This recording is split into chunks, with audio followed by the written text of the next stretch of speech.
bandiraɓe yeeɓiyankoɓe kolongal computal média DK TV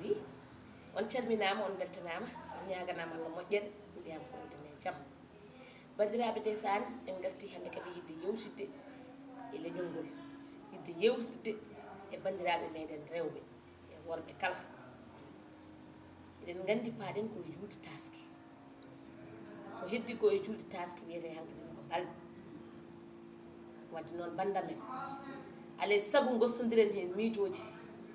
alay saago ballodiren hen foof bandiraɓe ko wullete ndu he ko foof taske ko ñalawma goto ñalawma oɗon goto noon oto tagi wadde ka wawa mooro ko moorimi cuɓili potani de addata tan ko ɓuuri hoore ɓe ƴaggeno heewi ɓeene mbawi ɗum ɓe mbawa ɗum tinno bandam debbo yo yitere ma raɓɓiɗ e kala ko jiiɗa kono wona min de ama sisode ne wutte ujunani nogas tan minnene sodanam wutte capannayyi walla minnene sodanam wutte sappo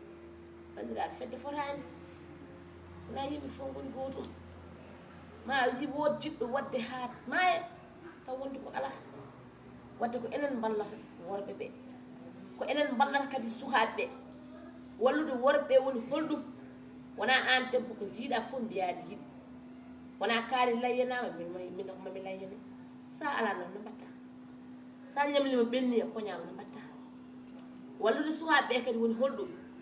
wona ɓi kaari dañi ɓornima ɗum ɗo tan minnene ɓiyam ɓornata ɗum ɗo est ce que kaari ko jogui ko an aɗa jogui ɗum est ce que kaari ko mofti ko an aɗa mofti ɗum banda men gartiren hakkillaji men ñalawma taska ko ñalawma gooto ñalawma goto o wata taki wasodirde joom galle ma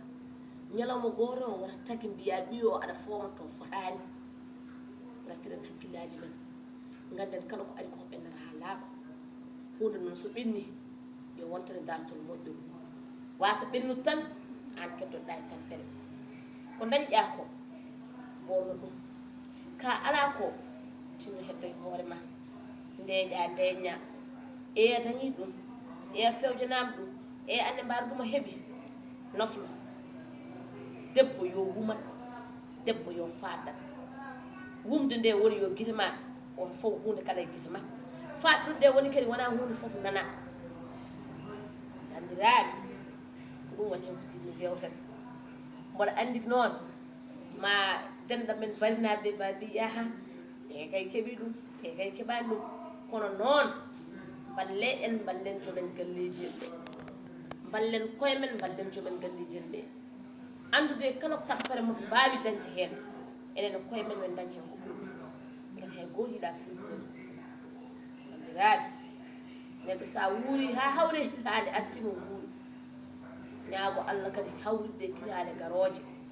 mbadda emo jotodirɗa jurno wuuri aɗa yarno aɗa yaafo ko ɗum waɗɗi julɗo ko dañƴa ñaama ka ala taw aɗa suuri e tekkon ma wasa ɓennude tan woni wiyeede kaari kay yehinɗa kaari kay ƴettinɗa kaari kay wutte sonno o yeytimo no yoɓirimo ƴettino banda men caloɗen ɗum keddoɗen e ndimagu men ganden kala ko ari ko ɓennata kadi taski ko ñalawma goto so Allah newnanima a dañi kaɗa ñaama ko ñaama wutte mamo ɓorniɗa korko walla wutte mamo joguiɗiɗa laaɓel wi ceer ɓorno ɗum ñaaƴira neɗɗo o wona wutto neɗɗagal koye ɓernde mum moƴƴere wona wutto laarate wutto ko laarate ko ha mbiɗa yooɗi walla yooɗi mais ko yodata e neɗɗo faydinta e neɗɗo ko ɓernde mum moƴƴere e hakkilantagal muɗum bandiraɓe yo Allah wallen yo Allah wallen yo Allah hokken suturu yo Allah hokken suturu kadi mbawen kadi wallude joomen galleji ɗi mbawen kadi tinnade surtout enen rewɓe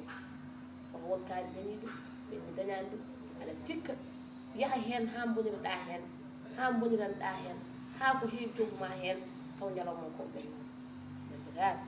on mbiyama bisimilla moon e wallodirde bandiraɓe ɓe yo Allah hokken wattu